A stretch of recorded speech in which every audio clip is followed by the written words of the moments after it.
আমার যেদিন মৃত্যু হবে সেদিনও দেখা যাবে সংসারের অনেক কাজ বাকি রয়ে গেছে বাকি। হয় চেয়ারের ফায়া ভাঙ্গা, জানালার চিৎকারি ভাঙ্গা, হ্যাঁ সোফাটার মধ্যে বার্নিশ করলে ভালো ছিল, ফ্রিজের তলে দিয়া পানি ভরে, নুন নাই, তেল নাই, সাবান নাই, এই না? তাহলে স্বার্থপর এই দুনিয়া শেষ করা যায়। দুনিয়ার প্রয়োজন শেষ হয় না বন্ধু। এই বিদেশ প্রবাসী, আহা কি পরিমাণ মায়া লাগে। 12 ঘন্টা ডিউটি করে আবার আরো 6 ঘন্টা আরেক কোম্পানির স্যার কি করে 18 ঘন্টা, কেউ কেউ আর থাকে 6 ঘন্টা। এই 6 ঘন্টার মধ্যে বিশ্রাম কখন? নিজের জামাগুলা নিজে ধোয়, নিজের রান্নাটা নিজে করে। প্রবাসীগুলো বিদেশে থাকে, যে আমি তো সৌদি আরবে অনেক দূর দূর ছেলেদের কাছে গেছি, ওরা দম করে খুব মহব্বত করে। তাইলে এই নিজের রান্না নিজের, কত ছেলে যে বিশ্বাস করো ভাইয়া কি পরিমাণ কান্দে, আল্লাহর কসম। এটা যদি আমি দেখাইতে পারতাম। এখান থেকে এটা বিদেশ অনেক কষ্ট, এই কথাটা কইলে তুমি বুঝদা না ভাইয়া, অনেক কষ্ট। এটা কইলে তুমি বুঝদা না, এটা কইতে তো 1 মিনিট লাগছে, আর অনেক কষ্ট। তো বাস্তবতা হলো তার চাইতে অনেক বেশি কষ্ট। এই প্রখর রৌদ্রে, এই তীব্র রৌদ্রে, বিশেষ করে 12 ঘন্টা ডিউটি করে আসার পরে যখন একটা ছেলে বা একটা যুবক, তার একজন আপনজন কেউ নাই, আইসা নিজের 1 গ্লাস পানিটাও নিজে নিতে হয়, তো মনটারে হাহাকার লাগে যে আর কেউ তো নাই। অথচ 28 বছর বিদেশ করতেছে। এক ছেলে দেখা হইলো লাস্টের দিকে, কয় আমার দেখে জড়াই ধরে কাঁদতেছে। আমি বললাম, বাবা তুমি আজ কতদিন হয়েছে আইসো? কয় হুজুর 3 বছর। এই শেষ আমার যে ছেলেটা খেজুর আইনা দিছে মদিনায়, ও ছেলেটা আমার বলতেছে হুজুর আজ 3 বছর হয়েছে বাড়ির থেকে আসছি, একবারও যাই নাই। আমি যাইবা কখন? কয় হুজুর একটা আইডিয়া করছি যে যে ঋণগুলো করছি আরো 3 বছর যদি বিদেশ করি তাহলে ঋণগুলো শেষ হইবে, তো আশা আছে হুজুর এরপরে যাবো। এই কদ্দুর অল্প বয়সী ছেলে। হ্যাঁ ভাইয়া, এই জন্য সে যাইয়া হয়তো অনেক দুঃখের কথা বলে না বাড়িতে, যে মা কানবো, বাপে কানবে, বা বউ বাচ্চারা কানবো। এই জন্য অনেকে অনেক নিজের দুঃখের কথা বলে না, কষ্টের কথা নিজেই হজম করে পড়ে থাকে। কিন্তু তীব্র কষ্ট করে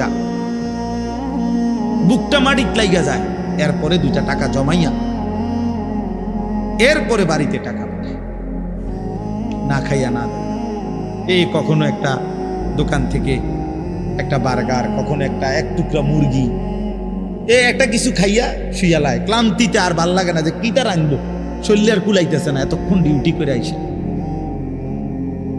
আমি যেমন এই সারাদিন বয়ান করে রাত্রে 3টা 3:30টায় বাসায় যাই, ফজরের নামাজের পরে আমারে যদি কেউ একটা মানে এই টিস্যু বক্সটা যদি এনতিকে অনে নিয়ে যেত, কয় আমার মাথা আসমান ভাঙা, মানে আমার আর কিচ্ছু শরীরে কুলায় না তখন।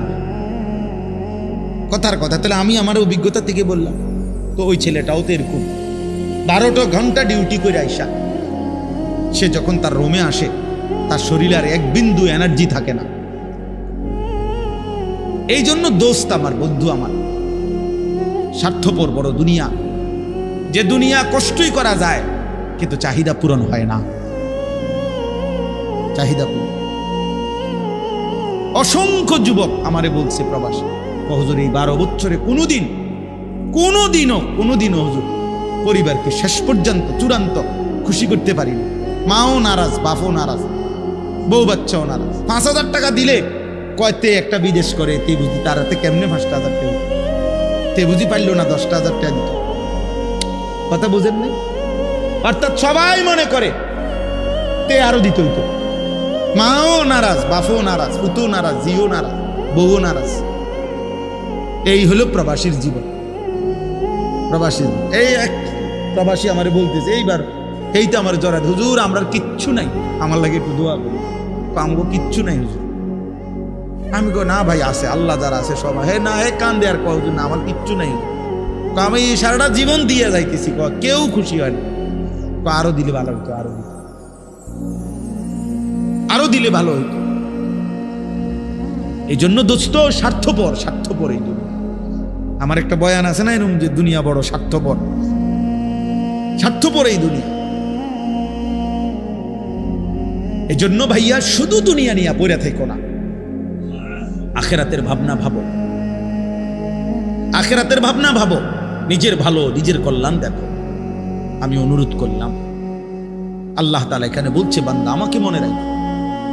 এমন কোন ভোর আসবে যে ভোরে হয়তো দেখবো যে আমাদের আর নিরাপত্তা নেই।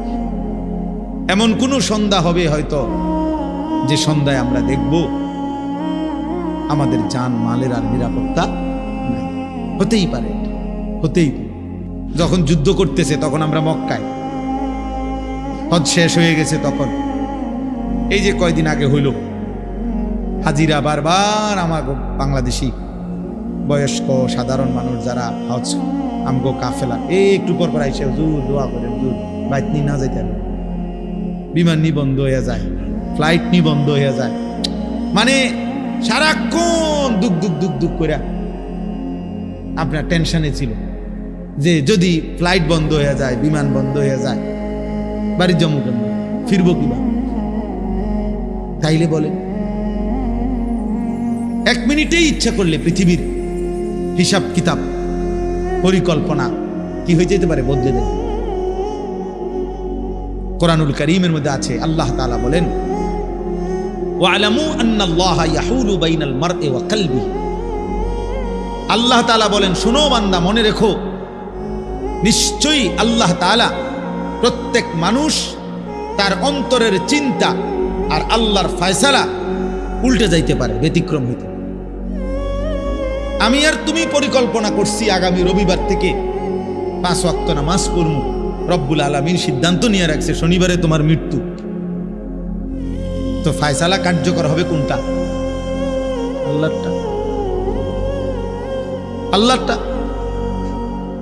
অর্থাৎ বুঝাইতে চাইলাম, আল্লাহ এটা বলতে চাইছে, বান্দা তোমার ইচ্ছা, তোমার পরিকল্পনা আর আমি আল্লাহর সিদ্ধান্ত ইয়াহুলু বিপরীত হইতে পারে। আর বিপরীত হইলে কার্যকর হবে কারটা? কথা বলে না, আল্লাহরটা কার্যকর, আল্লাহর ফয়সালা কার্যকর। আল্লাহু গালিবুন আলা আমরিহি। আল্লাহ তাআলা বলেন, আল্লাহই তার সিদ্ধান্তে বিজয়ী, আল্লাহর ফয়সালায় আল্লাহই বিজয়ী। ওয়ালাকিন্না আকসারান নাসি লা ইয়ালামুন। কিন্তু অধিকাংশ মানুষ এটা বুঝতে চায় না।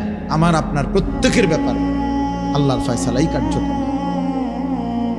আমাদের পরিচিত একজন বন্ধু চিটাগাংয়ের হাজি, এবার হজে গেছে, তো ওনার সাথে আরেকজন বয়স্ক হাজি, ওনার কাফেলায় সিরাজগঞ্জ বাড়ি। তো হজের পরে নিয়ম হলো একটা বিদায়ী তাওয়াফ করতে হয়, অর্থাৎ হজ শেষ হয়েছে, আল্লাহর ঘরের চারদিকে 7 বার চক্কর দিলে একটা তাওয়াফ হয়, একটা বিদায়ী তাওয়াফ করতে হয়, এটা ওয়াজিব হজের মধ্যে। এটা বুজুর্গানে দিন উলামায়ে কেরাম বলেন যে সময় যাবে গা হজে থেকে, এলাকাত ফিরে যাইব মক্কার থেকে, তার একদিন আগে বা 2 দিন আগে, লাস্টের দিকে করলে ভালো, শুরু দিয়েও করা যায় হজের পর। তো ওই আমাদের এই বন্ধু, ওনার সাথে এই বয়স্ক হাজি মুরব্বী, তো ওনার মুআল্লিম ওনাদের বলছে, আর আপনারা আরো একটা তারিখ বলছে যে আরো 3 দিন পর বা 4 দিন পর আপনারা অমুক দিন আমরা একসাথে বিদায়ী তাওয়াফ করব। এই চাচা মুরব্বী, সিরাজগঞ্জ বাড়ি চাচাটা, উনি যেদিন রাত্রে বলছে ওই দিন পরের দিন সকালবেলা, ফজরের নামাজের পর সকালবেলা উনি একা আল্লাহর ঘরে গিয়া নিজে নিজে বিদায়ী তাওয়াফটা করছে এবং বলে গেছে সাথীদেরকে যে আমি আপনাদের লগে এই পর্যন্ত করতাম না, আমার ভাল লাগতেছে না, আমি আজকেই করে নেব আমার। এই কথা বলে নিজে নিজে বিদায়ী তাওয়াফ করে এইবার আসছে রুমের দিকে, হোটেলের কাছাকাছি, মানে হোটেল দেখা যায়, এই সময় ঘুরাইয়া পড়ছে রাস্তা, স্ট্রোক করছে, কিছুক্ষণের মধ্যে মারা গেছে। বলে তার দিলে খবর হয়ে গেছে যে আগামী 3 দিন পরে সে থাকবে না। তো আল্লাহ দয়া করে তারে তার হজ পূর্ণ করাই দিছে। এ তো মালিকের ইহসান। তা আমি বললাম আর কি, কল্পনা আর আল্লাহর ফয়সালা কি হয় ভিন্ন। আর তখন কার্যকর হয় কাটটা। প্রিয় ছেলেরা, বাবারা, সবাই রে বলি, আমরা স্বার্থপর এই দুনিয়ায় শেষ পর্যন্ত কেউ কারো জন্য মনে রাখেন। এটা আমি সব সময় বলি রে ভাই, এই বন্ধু বান্ধব এগুলা সব ধোঁকা। এই নারী, ছবি, মোবাইল, এই সবটাই ধোঁকা। এই হাসি খুশি, রং তামাশা, ফুর্তি, আড্ডা, খোদার কসম, এগুলো ধোঁকাই আসলে। শেষ পর্যন্ত আমরা একাকী। যেখানেই থাকো বান্দা, যখনই থাকো, যাই করো, আমি মানা করি না, আমারে ভুলো না, আমারে ছাইরো না, আমারে সঙ্গে রাখো, আমার নাম সাথে রাখো। কাদিক্রিকুম আবাআকুম আও আশাদ্দা যিকরা। আল্লাহ বলে, বান্দা, সারা দিনে তোমরা বাবা, দাদা, বংশধর, নিজের আশপাশের মানুষকে যে পরিমাণ ডাকাডাকি করো, তার চাইতে বেশি পরিমাণ অথবা সমপরিমাণ আমি আল্লাহকে ডাক। আল্লাহর চাওয়াই আমি খুব সংক্ষেপে শেষ করতে চাই।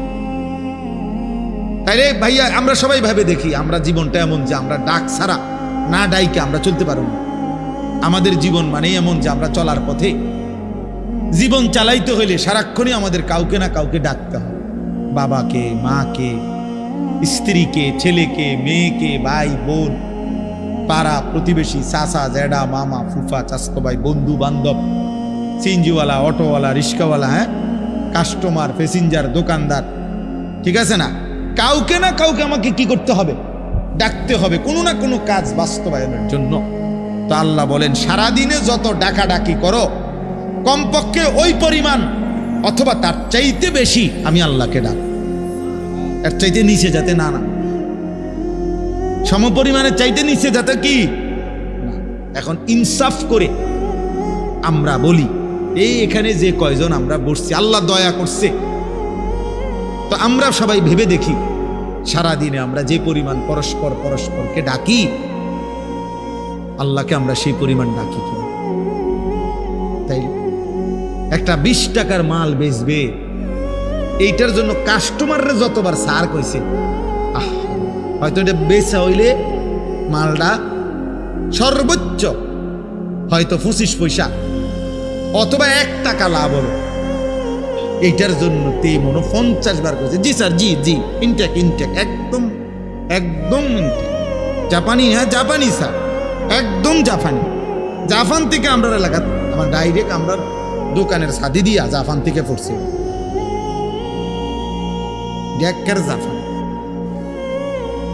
জাপান তো আমরা বাড়িতে স্যার, মানে এটারে বলতে বলতে, জি স্যার বলতে বলতে খানা উঠে এলাইছি। এই শুধু 20 টাকার এই মালটা বেচানো, 200 টাকার এই মালটা বিক্রি করার জন্য কি পরিমাণ ডাকছে ওরে, জি স্যার, অথচ লাভ হয়েছে বিনিময়ে 1 টাকা 50 পয়সা। যে মহান রব্বুল আলামিন 24 ঘন্টা দিয়ে যাচ্ছে, এই নাফরমান 7 ঘন্টা 8 ঘন্টা 10 ঘন্টা জীবন থেকে চলে গেছে, একবারও আল্লাহর নাম তার জবান দিয়ে উচ্চারণ করে নাই। আরে তোর মতো নিকৃষ্ট জালেম নাফরমান কুত্তাও তো হয় না বেটা, কুত্তাও তো এরকম হয় না। মানুষের বাচ্চা তুই কিসের বেটা? তুই কোন মারফুট বেটা? একটা কুত্তাও তো এত নিকৃষ্ট হয় না। কিসের মানুষের বাচ্চা বেটা? নাফরমান একটা দিন পুরো চলে গেছে, একটা সেজদা নাই, একবার আল্লাহর নাম নাই, তুই মানুষের বাচ্চা বেটা? অমানুষ কোথাকার, কি ধরনের কথা নিয়ে? এত নিকৃষ্ট তো জানোয়ারও হয় না, অথচ মুসলমানের ঘরে জন্ম নিয়েছে, তার বাপ মুসলমান, তার মা মুসলমান, তার 14 গোষ্ঠী মুসলমান। ডাকাত, এত নিকৃষ্ট ডাকাত, সারাদিন একটা শিখছে বেওকুফ, চুলিটারে হুদা গাল ফিরা এদের মাথাল কথা পাগল। তোর বাতরান দেখে বেড়া পাগল। তোর কোন পাগল এটা শিখাইছে যে একটু পর পর চুলিটারে এরম করস? এটা একটা কাম হইলো বেড়া? একটা সুস্থ মানুষের এটা একটা কাম? বুদ্ধি এরম করে না? সারাদিন মোবাইল টেপ। একটা বেডি কতক্ষণ দরকার? এই সারাদিন হইয়া তখন বেডি তেল লাগে। এটা জীবন? এটা কোনো কথা হইল? আমরা সারাদিন রাত 24 ঘন্টা আম করে বানাইছে শুধু বেডির লেগে তাওনের লেগে নাকি? আর কাম নাই দুনিয়া? তো হেদি সারাদিন মোবাইল দেখে। এই জানোয়ারদের সারাদিন ছবি দেখে, সারাদিন নর্তকী দেখে। কিরে অপদার্থ, তোর কি একবারও ভাবনা আসে না যে আমারে কে বানাইলো, কেন বানাইলো? আমি পৃথিবীতে কি আমার আর কোনো কাম নাই? কথা হইল মিয়া? সারাদিন বুঝি তুমি বেডি চাইবা? অপদার্থ চেহারা সুরত তোমাদের দেখলেই তো বোঝা যায় কালো হইয়া নিকৃষ্ট হয়ে আছে অনেক ছেলের। 2-4-6 মাসে বেটা না ফরমান, কোনদিন আল্লাহকে সেজদা দেশ নাই বেটা। চেহারা দেখলেই তো বোঝা যায় বেটা। 6 মাসে কোনদিন 5 ওয়াক্ত নামাজ কপালে জোটে নাই। ঠিক তোর উপরে বেটা, থু তো তোর কপালের উপরে, থু তো মারলাম বেটা তোর কপাল, থু তোর কপাল। উপজাতি মানুষ আছে আমাদের দেশে, উপজাতি, এদেরকে দ্বীনি ফিকির দরকার। এদের অনেক মানুষ আছে, ব্যাপক সংখ্যা, যারা আল্লাহ, আখেরাত, পরকাল, ইসলাম, দিন জানেন। অথচ আমাদের দেশ, আমাদের অঞ্চল, অথচ খ্রিস্টান মিশনারিরা তাদের দিকে মেহনত করে তাদেরকে খ্রিস্টান বানাচ্ছে। আমি নিজে দিনাজপুর গেছি, দিনাজপুরে গত বছর দেখছি এমন নিবৃত এলাকায় আমার গাড়ি গেছে যে ভাঙ্গা মাটির রাস্তা দিয়ে, অনেক কষ্ট করে, প্রায় মেন উপজেলার থেকে প্রায় 2-2.5 ঘন্টা। এই আখের ক্ষেত, আখ আছে না আমাদের পুইশার আখ, আখ ক্ষেতের ভিতরে ভিতরে ভিতরে অনেক নিঝুম এলাকায় গিয়ে দেখছি সেখানে খ্রিস্টানদের বিশাল গির্জা, স্কুল। এখানে প্রায় 400-র উপরে এতিম বাচ্চা এই দেশের, ওরা পড়ে। যিনি প্রধান, ওই গির্জার প্রধান যিনি, সে ব্রাজিল, তার বাড়ি, সে ব্রাজিল থাকে, ব্রাজিল ওইখানের জন অধিবাসী। ওইখান থেকে আইসা জীবনের তরে বাংলাদেশে চলে আসছে, এখানে আইসা এখানের মানুষদেরকে খ্রিস্টান বানায়। বাচ্চাগুলো বলতেছে ওরা খ্রিস্টান, অথচ কোনো যুক্তি নাই এই বাচ্চাগুলো খ্রিস্টান হবে কেন? এদের পূর্বপুরুষ এখানকার, এখানে খ্রিস্টান আইলে করতে গেছে, বানায় ফেলছে, ধর্মান্তরিত করে ফেলছে। তাইলে নিয়ম হইল যেই মেহনত করে তারই ফসল আসে। আমি বললে আমার ফসল আসবে, আরেকজনে করলে আরেকজনের কি আসবে? ফসল আসবে। তো মুসলমান মেহনত করলে ইসলামের জন্য আসবে, হিন্দু করলে হিন্দুর জন্য আসবে, খ্রিস্টান করলে খ্রিস্টানের জন্য আসবে। এই জন্য বললাম আর কি, বাস্তবতা হলো কম বেশি এটা বড় বিষয় না, জনপ্রিয়তাও কোনো বিষয় না, বরঞ্চ ইসলামের বহুমুখী কাজ তোমরা এই কিশোর নওজোয়ান করা উচিত। অনেক কিছু করা উচিত, অনেক কাজ করা উচিত। দ্বীনকে নিয়ে যারা ভাবে, ইসলামকে নিয়ে যারা ভাবে, আখিরাতকে নিয়ে যারা ভাবে, তাদের জন্য অনেক কাজ, অনেক কাজ আছে। এই জন্য বললাম মানুষের সংশোধন, মানুষকে আল্লাহ চিনায় দেওয়া মানুষের সবচেয়ে বড় কল্যাণ। মানবতার সবচেয়ে বড় কল্যাণ হলো, মানুষের সবচেয়ে বড় উপকার হলো ওই মানুষকে তার রব চিনায় দেওয়া, তার মালিকের সাথে তাকে সম্পৃক্ত করে দেওয়া। একটা মানুষের ভাত, মাছ, চাল, ডাল, ঘর, খাদ্য, খাবার, এগুলো ভালো কাজ, কিন্তু এগুলো সীমিত সময়ের জন্য। কিন্তু তাকে আল্লাহর সাথে জুড়ে দেওয়া, তাকে কালেমার সন্ধান দেওয়া, আখিরাতের সন্ধান দেওয়া, এটা যেন তার অনন্ত কালের জন্য তারে নিরাপদ করে দেওয়া। একটা ঘর যত মজবুতি হোক, সেটা একটা সময় ভাঙ্গা যায়। এই ত্রাণের, সরকারি অনেক ত্রাণের ঘর, বিল্ডিং ছোট ছোট ইডি ভাঙ্গা নিঙ্গা বসকাই গেছে। ত্রাণ দিছে রিস্কা, হইতে 6 মাসের মাথা বেচ্চা, হ্যাঁ, এটা নাই, খবরও নাই। আমি দিয়ে চাইছি কথার কথা না, এ বলে তাই বলে কি দিবে না? না দিবে, আমি নিষেধ করি না। মানে বুঝাইতে চাইলাম মানুষকে আল্লাহর সন্ধান দেওয়া, আখিরাতের সন্ধান দেওয়া, জাহান্নাম থেকে বাঁচাবার চেষ্টা করা, আল্লাহর ইবাদত আখিরাত পরকালের জন্য চেষ্টা করা, আল্লাহমুখী করা, এটা সবচেয়ে বড় কল্যাণ। কুনতুম খায়রা উম্মাতিন উখরিজাত লিন-নাস, আল্লাহ বলছে তোমরা উম্মতে মুহাম্মদীর যারা ঈমানদার, আমাদেরকে বলছে তোমরা সর্বশ্রেষ্ঠ উম্মত, সর্বশ্রেষ্ঠ জাতি। তোমাদেরকে উখরিজাত লিন-নাস, মানুষের কল্যাণে তোমাদেরকে বের করা হয়েছে, মানবতার কল্যাণে তোমাদেরকে পৃথিবীতে পাঠানো হয়েছে, আল্লাহ নিজে বলেন। তো এখন তোমরা মানবতার কি কল্যাণ করবা? আল্লাহ নিজেই বলে দিছে, তা'মুরুনা বিল মারুফ ওয়া তানহাউনা আনিল মুনকার,